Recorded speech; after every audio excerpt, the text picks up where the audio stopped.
which is right now. Now, damn it, now. Okay. It's live. It is live. Our People mics can are hear hot. us? They can't hear us. Oh boy. I'll try not to cuss. Yeah. Hey, what happened to Cecil? Oh, he cussed on the countdown. Got rid of his You ass. can get rid of. You can have some cussing. You just had one. I know. I can't help myself. It is time once again. Your filter needs work. Sounds about right. Orange and blue today, presented by Sean Honda. It's Cecil Lammey. It's Andrew Mason. It's Denver Broncos. And Mace, we are a day away from seeing OTAs for the Denver Broncos. We'll be out at Broncos HQ tomorrow. Of course, tomorrow's show and Friday, jam-packed with information of our observations. So today, it's kind of the anticipation of what we'll see, but we still have plenty of Broncos news to go over. How are you, my friend? I'm doing all right. Although I think I'll be doing a little bit better actually after I've seen this team for the first time. I mean, really, it's going to be our first glimpse of the Broncos in the Sean Payton era. You're so close to going William Shatner for the entire show. I almost did. You kind of did. I think I could. I could keep this up. But yeah, Sean Payton running the show. Yes. What to expect? Yes. What will we see from certain players out there? Will certain guys be ready to go? We'll find out tomorrow morning at 10:15 when we're on the practice field. 10:15, we'll be out there. We'll be reporting for you right here. It's Orange and Blue today, presented by Sean Honda. Before we jump into the Cam Fleming signing, bringing him back, I do want to note on Monday, I was talking about how Sean Payton's running everything and not giving too much away or sideline conversations. But Mace, this reminds me so much of Mike Shanahan, and you're going to see it tomorrow. Like when he was at rookie minicamp, Sean Payton was in on everything, even special teams when I'm checked out. And all I want to do is be left alone and watch practice. You know me, I'll go off on my own somewhere and watch practice by myself. That's what I want to do. But Sean Payton is so focused and involved in every single part of this team. It's so unusual compared to Vic Fangio, who was just defense, and Nathaniel Hackett, who was getting fullback snaps. Yeah, there were times when he tried to like go and observe the defense closely last year, Nathaniel Hackett. But generally speaking, it was quarterbacks, it was running backs, playing the role of a running back, taking the handoff from a quarterback. And Vic was on the defensive side. Remember, I think it was the 2021 camp when there was a dust-up between Garrett Bowles and Bradley Chubb. Yeah. And Vic was over on the other field somewhere else. He didn't know about it when he was asked about it after practice. And like, okay. Convenient. Yeah. Well, someone should have made you aware of this. Sorry. Oh, not sorry. Don't be sorry. Someone on the staff should have made Vic aware of what was going on. Right. There was no one there. No one in charge. Where was his captain's log? Right.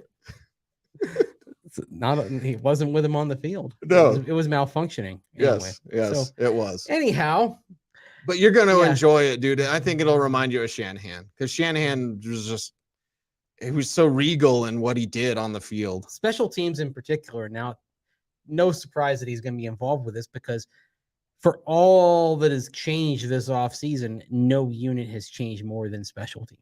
Right. And he has talked about the importance of getting that right. That is an area that you can improve pretty quickly. So we'll get a first glimpse at Riley Dixon back at punter. We'll see where things stand at kicker. They were supposed to have Brett Maher in for a tryout today. Right. Getting a look at a kicking prospect. Maybe we will see a kicker out there tomorrow. Maybe not. Yeah, we'll see. And we'll go over our kicker auditions coming up in just a little bit. But yesterday, it must have been almost right after the show, right? Mm-hmm. When they signed Cam Fleming, because all of a sudden I'm on denversports.com and one Andrew Mason has written up about the Broncos. And hey, offensive line help. Well, how about a familiar face? And how about Cam Fleming returning to the Denver Broncos? Let's break this move down and what it means. Well, if you look at the tackles, obviously a lot invested in offensive tackle Garrett Bowles and Mike McGlinchey, but both of them have missed a substantial amount of time the last couple of years. Of course, we know about Garrett Bowles with the fractured leg last year. And in 2021, Mike McGlinchey had a quadriceps injury that cost him half the season. So if you have a couple of tackles that have recent injury history, you need to have a backup that can step in and handle it for the long run. And that's Cam Fleming. No one's expecting him to play at a Pro Bowl level, but can he step in and be serviceable and do the job if need be? Yeah, he did last year, and he can do it left and right side. I think 15 starts at right tackle, 4 starts at left tackle over the last couple of years for the Broncos. So it made a lot of sense considering that he was still on the market. You give him an incentive-laden contract like they did. It's a good practical move to shore up that and make sure that if injuries strike one of your starters, you're covered with somebody with experience. You don't worry about that. You always like to have one backup at each position group that's got some substantial starting experience if they have to step in and be called on for a good while. Somebody that you trust. Right. So at tackle, here's your guy. Here's Cam Fleming. I mean, you can look around other positions. Some you've got that, some you don't. But tackle you do, and that's going to help the entire offensive line, I think. Yeah, that's going to help the entire offensive line. And Mason, it's one of those situations, and watching the tackle market, we knew Cam Fleming was out there, but I'm honestly surprised some other team didn't scoop in when you have offensive line concerns. I mean, it's either getting after the quarterback or protecting quarterbacks. And, having a quarterback. But, like, Cam Fleming probably should not have been out there, but he was. Well, he should not have been out there, but Dalton Reiser's still out there too. Something happens with the veterans, especially on the offensive line. Part of it is that teams like to develop their own offensive line prospects, ideally. Is that a money thing? A little bit of a money thing, also a cohesion thing. Now, with Fleming, you talk about cohesion, the fact that he's been here, he knows the guys around him. Like, you line him up on the right side if he has to step in for Mike McGlinchey, and, well, he's lined up next to Quinn Miners. Left side, not quite the same because Ben Powers is coming in at left guard, but certainly Cam's proven to be a good chemistry guy. I think he's going to pick that up quickly, pick up the cohesion with Powers. So it makes sense. Remember last year with Cam Fleming, he didn't re-sign with the Broncos until right at the start of training camp. Right. He went the entire offseason, and no one brought him in. This year, of course, he started much more because of Garrett Bowles' injury, but this year, I am a little bit surprised that he wasn't signed by somebody, but this is a time of year where you start bringing back veterans or bringing in veterans who've passed through the first waves of free agency. And for Cam, it's the right situation because he knows the landscape. I imagine if there were multiple offers for Cam Fleming, he might have looked at the Broncos favorably because of his comfort within the organization, even though it'll be the third different coaching staff for which he's played since he came here in 2021 for the first time. Right. But having that depth on the offensive line and at tackle is incredibly important for this team. Cam Fleming does return, and what I see is a good move for this squad, and getting a lot of praise from our chat room as well. Yeah. And this is one of those things where it's a below the radar move, but it's one that probably is going to end up being important at some point in the season. And I thought Cam made a good acquittal of himself last year. And he's had kind of maybe not a rough career, but an interesting career. Patriots for the first 4 years, mixed success. Then he bounced around Giants, Cowboys. It seems like he's actually found a home here. And what'll be interesting to see going forward is this. Garrett Bowles, he's in the third year of his contract, but effectively, this is kind of a contract year. It's a make or break year for him based on how the contract is structured. So if Bowles doesn't play up to potential and the hopes for him, or simply if he's not all the way back from that fractured lower leg that he suffered in week 5 last year, then you may be going into the draft for another tackle, but you could see Cam Fleming back for another year as you just say, okay, who's a guy that can get us through if we have to ease a young tackle into work in 2024? I mean, that's why I wouldn't be at all to see Cam Fleming.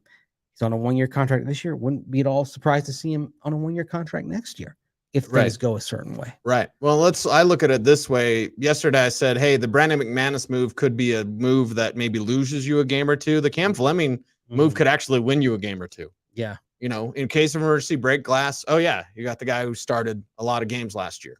The strange thing is, even though it's funny to say this in a 5-12 season, it might have won the Broncos a game or two last year. I mean, with all respect to Calvin Anderson, Cam was much steadier when he was out there. So him playing as much as he did and playing at the level of a mid-tier starter probably saved the Broncos bacon at least once out there. Yeah. That past year. Yeah. We'll see what the Broncos look like tomorrow. We did have a question earlier in the chat that before we get to kicker auditions, because I must be honest, Mace, you know I hate kickers. I don't hate them. I just dislike them. Well, you're not going to like the next two segments. I know. But RJ asks, what are you looking for tomorrow, Mace, to get an idea how improved this team is?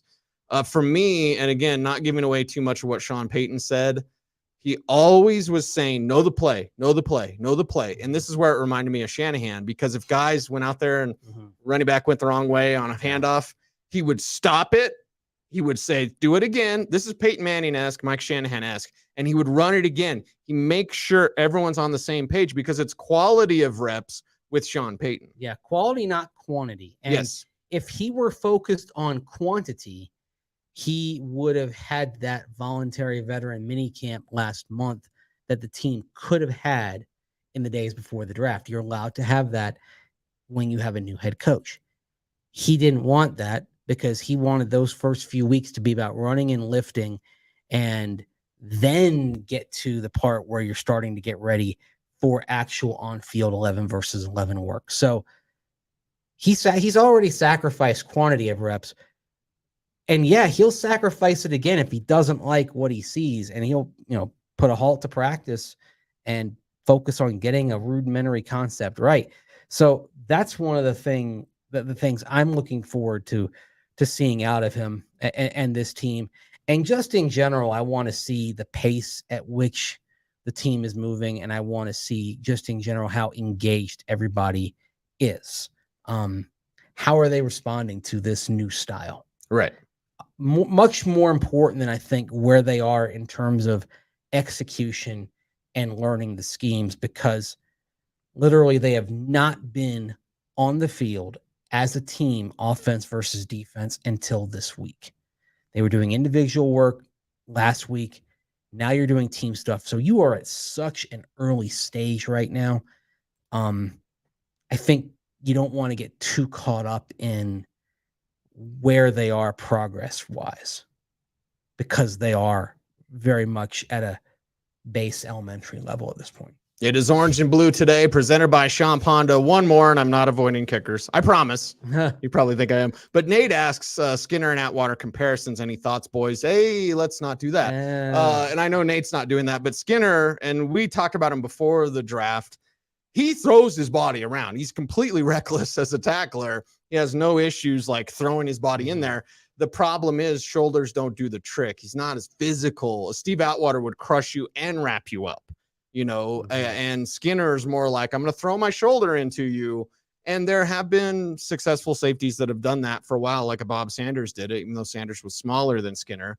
So, yeah, I mean, Skinner to me is versatile because he's like a rover safety linebacker hybrid thing, something, but he's not Steve Atwater. He's got the height of Steve Atwater. He doesn't have the build of Steve Atwater. Right. And I think that's a key difference between the two. And also when you're talking about a 6th round pick and comparing him to a Hall of Famer, that's a little bit unfair to Skinner right now. Yeah. So, I wonder how happy he is with the jersey number. We'll see. Yeah, we'll see. We're fixing to find out. He wanted 0 because he wore that at Boise State. Right. Now he can wear 0 in the NFL. Right. So I'm not sure how I feel about that, by the way. Yeah. I'm pretty laissez-faire on numbers, but I'm not sure how I feel about 0. Yeah, the 0 thing's weird to me. But either way, we'll see what happens tomorrow out at OTAs. Now, kicker auditions, Mace, I'm going to read the list. Mm-hmm. And then let's talk about these guys, because I have 3. You may have another, so please let me know. But Denver's taking a look at Brett Maher, and that was scheduled for today. Parker White from the Packers is expected to try out for the Broncos. That was supposed to be today. And then Elliott Fry from the Cardinals was scheduled to work out for the Broncos again today. So tomorrow practice will be open. I imagine, have we gotten any news if Elliott Fry, Parker White, or Brett Maher has gotten signed by the Broncos yet? I don't think there has been anything on the transaction wire Okay. regarding where kickers are right now. So Transaction wire is always first too. I like using that as a tool. And by the way, the public can look at it as well. Prosportstransactions.com. Like, yeah, I like the transactions wire because that gives us an alert even before some reporters. But we're talking about Elliott Fry, Parker White, Brett Meyer. Are you surprised it's not more? These are the names that we have so far. Okay. And this is coming from Aaron Wilson, like you said yesterday. The Parker White story, that's from our friend Troy Rank, Denver 7. And then the Elliott Fry story is from Parker Gabriel. Okay, there you go. So yeah, Elliott Fry. These aren't names that I was expecting, other than maybe Brett Meyer. I mean, Brett Meyer, if he has gotten over the yips that he had, I think he's the best option here. I'll tell you what, I really wouldn't feel comfortable with Elliott Fry or Parker White unless they were in a competition. Like if you told me, okay, we're going to have those two guys and they're going to compete and then you figure out who's going to get the job, I think I'd be okay with that. Okay. Or having one of them with someone like Mar with experience. The piece I wrote at denversports.com definitely focused more on players with experience. I think someone like Robbie Gould still has a lot in the tank at age 40 and would be someone, he's still accurate. I think he'd be someone the Broncos should look at. But at the same time, everyone's looking for the cap-friendly alternative, right? Elliott Fry and Parker White are cap-friendly options because they'd be on first contracts. Yes. You're being very polite when you say that. But, and correct me if I'm wrong, because when they added Cam Fleming, they got rid of Hunter Tedford, who was waived. Are they at 90? So if they got two kickers, would they have to get rid of two players? Just help me do the math there. I'd have to look. But if they add Fleming and they get rid of Tedford, that tells me like, okay, either they're clearing out a spot in the room, which is fine, or they're at the max 90 and they would have to get rid of two players if that was the case. Yeah. By the way, on Elliott Fry, let's just go over his career path. Okay. Orlando Apollos of the Alliance of American Football. Woo. Chicago Bears, Baltimore Ravens, Carolina Panthers, Tampa Bay Buccaneers, but those he wasn't on the regular season roster. Okay. Atlanta Falcons briefly, Chiefs, Packers, Bengals, Jaguars, and most recently the Cardinals. Arizona Cardinals. He's like Josh Johnson of kickers. He just got cut by the Cardinals. They signed him to a reserve future deal back in January, and they cut him last week. Interesting. Yeah. So, okay. I've often talked about how kickers and punters sometimes bounce around a bit before they find a home. Right. Right. But when we're talking about 1, 2, 3, 4, 5, 6, 7, 9 different. Wait. 9 times. 10?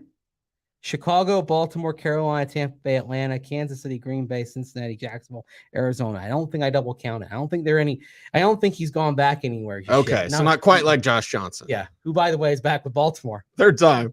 Yes. But yeah, 10 different clubs have taken a look at Elliott Fry and have said, nope. By the way, back in the AAF, he was a perfect 14 of 14. Okay. Yes. Go back then. So if he ends up winning the tryout and coming in and being the kicker, it's a heck of a story here. Because a guy who's been with 10 different NFL clubs before coming to the Broncos. But I would also say the fact that he didn't manage to stick anywhere and actually just got cut from a team in Arizona, even though they brought back Matt Prater, that doesn't fill me with confidence if he's the only option. So I really think unless you're talking about Mar and seeing if he's past the yips that he had back in January, I think if you're looking at young kickers, you need to bring in 2 and see where they go. Yeah. And not go all in with 1. Kicker competition. Yeah. We won't print t-shirts about that. We won't? I still have a punter competition last summer. We didn't do anything with that. I know. I know what we're doing this year for training camp. I'm not even going to say it. I'm not going to hint at it. All I know is everyone's going to want one.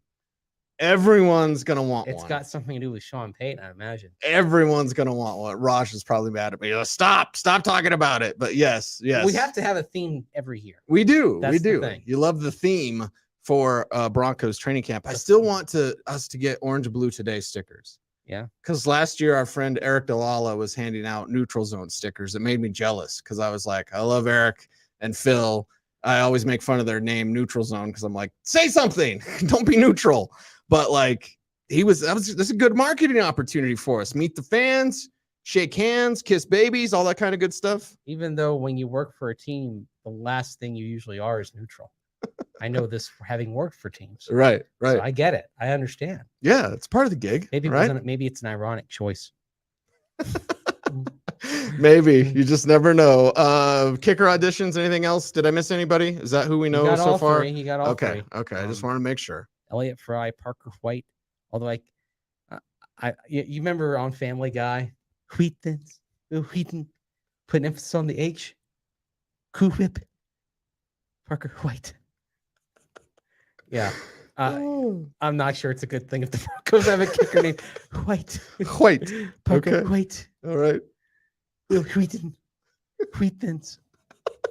You can't have a pie without Cool Whip. We promise. You can't have special teams without Parker White. Anyway. We promise happy hour is after the show. It is after this show. That's just Gatorade Zero. Yeah, it is. There's nothing else Cecil. in there. There's no vodka or anything. And I don't have anything today. Where's your drink today? I finished it in the car on the way over, and then that was it. I always like your side drinks because you're trying not to get the drink on the microphone, so you do the side drink. Well, yeah, because you have to get away so the mic doesn't capture. It doesn't pick up your slurping. Yeah, yeah, you don't want me you don't want that. Even though I just did it. Yes. But I did it just faking it. I think it's different when you're faking it than when you've actually got tangible liquid. Right. People might be listening to us with headphones, and you know you can pick up anything on headphones. Yes. So, I mean, we don't have we're not slurping out of a straw. That would be something. That would be disgusting. That would be yeah. I think people would call us into the office for that one. I believe so. Yeah. Anyway. We deserve that. Let's talk about the NFL rule changes. Orange Blue Today, presented by Sean Honda. Which one do you want to talk about? Do you want to talk about the third quarterback rule, which could get Ben DiNucci on this roster? Do you want to talk about the fair catch for the kickoffs? We brought it up a little bit yesterday, but there are significant changes. And the cool thing about the NFL, it's not, sorry, Mace, it's not baseball. And I know baseball has introduced trying to get batters to get to the box and get to pitches quicker. It's worked. Games are a half hour quicker this year. Yeah, it has worked.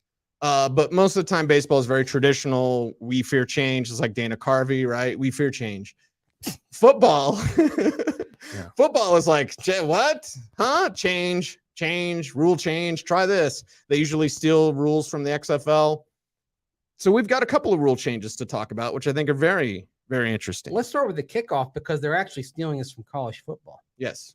That now you can call a fair catch, not just you can not just take a touchback in the end zone, but you can call a fair catch on a kickoff and they will move it to the 25-yard line if you call for that.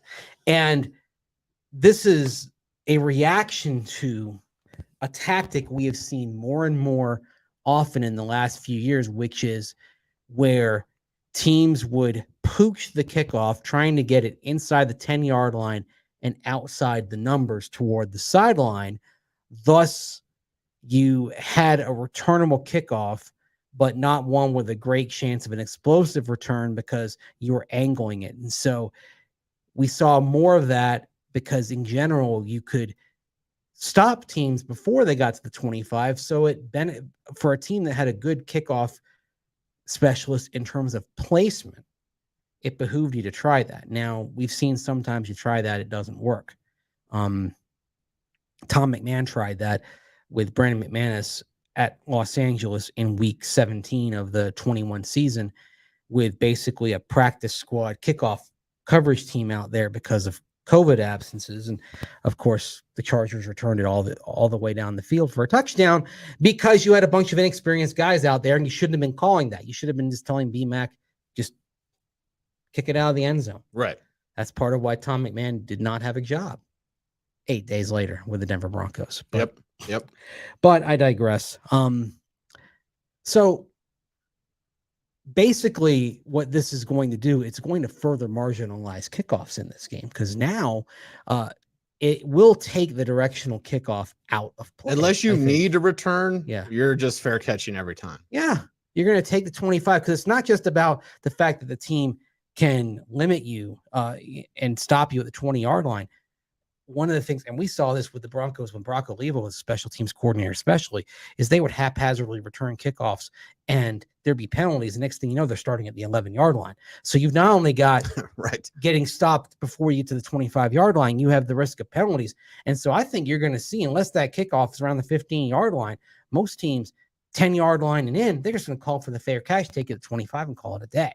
So you're basically further marginalizing the kickoff as a play, which is why some say, okay, just get rid of it. Me, I would rather see them try the XFL play, where the players on the kickoff team line up much closer, so you don't have the same run up. Right. And you don't have the same speed. Are they trying to sell this as a safety issue?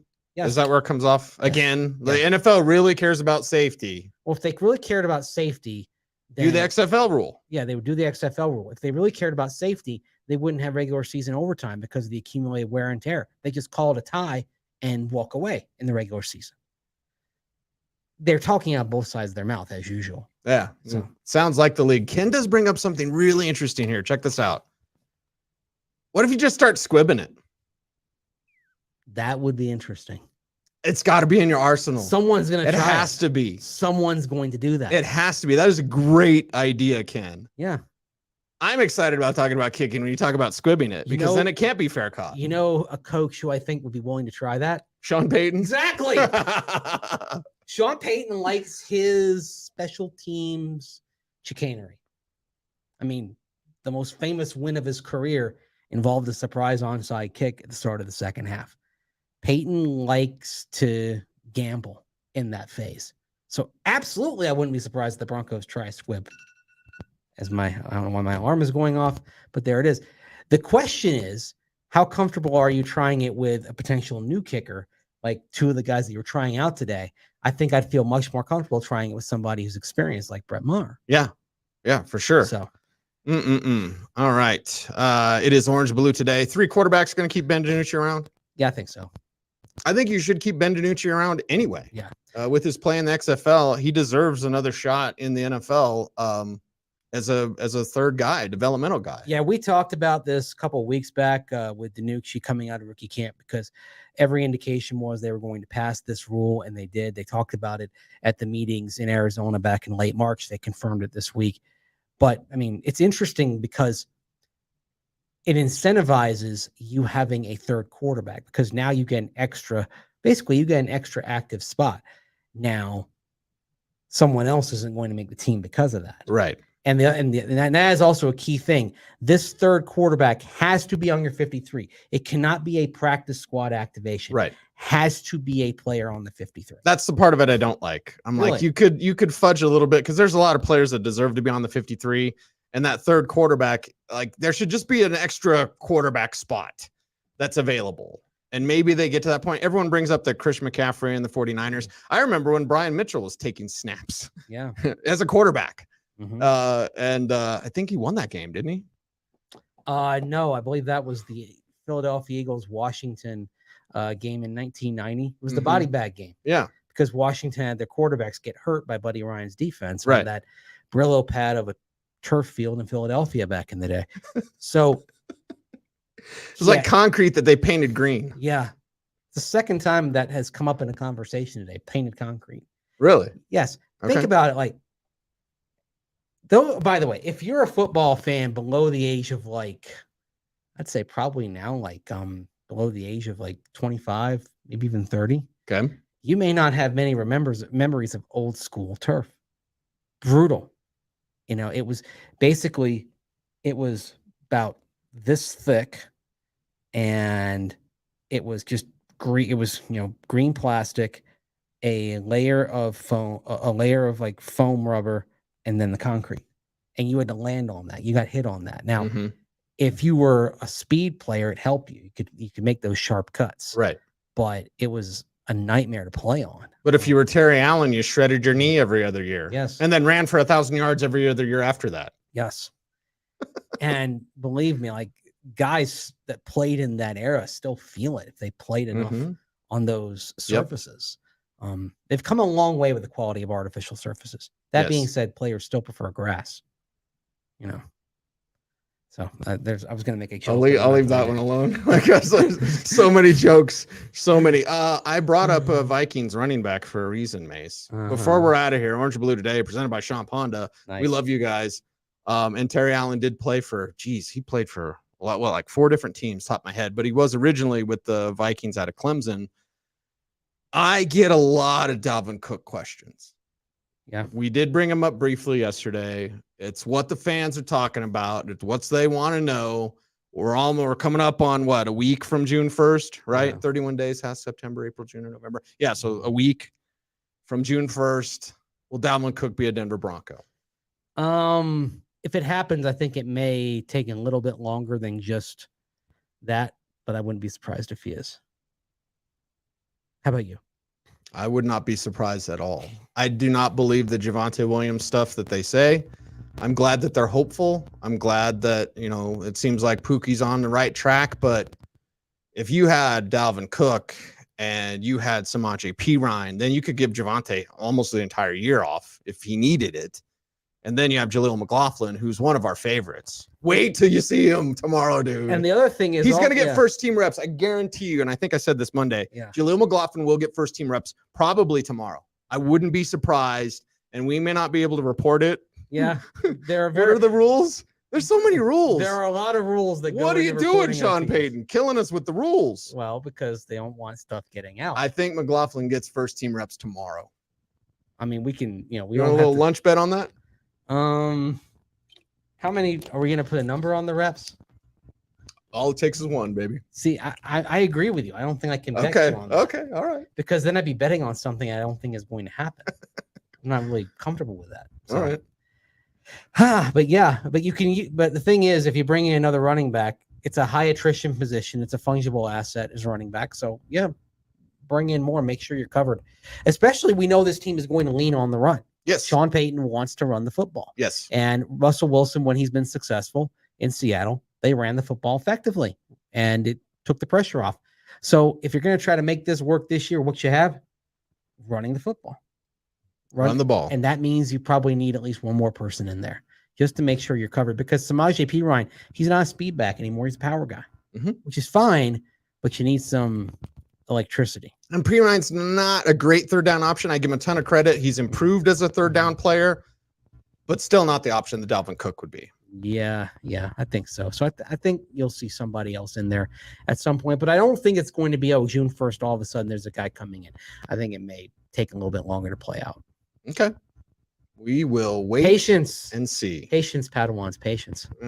See, you do the patience. I'm doing the Axl Rose, like, do the little dance thing, right? Oh, yeah. The little dance. That's what we're doing. Orange and Blue Today, presented by Champ Honda. He's Andrew Mason. I am Cecil Lammey. Do all the YouTube things, like, comment, share, subscribe, hit the notification bell so that you never miss a vid, and watch to the end of the video, please. It helps with the YouTube algorithm. Our YouTube overlords. Anyway, he's Mace. I'm Cease. OBT is a BFD. Until next time, be safe, be kind. Know that you are appreciated. Stay tuned, and would you please do this?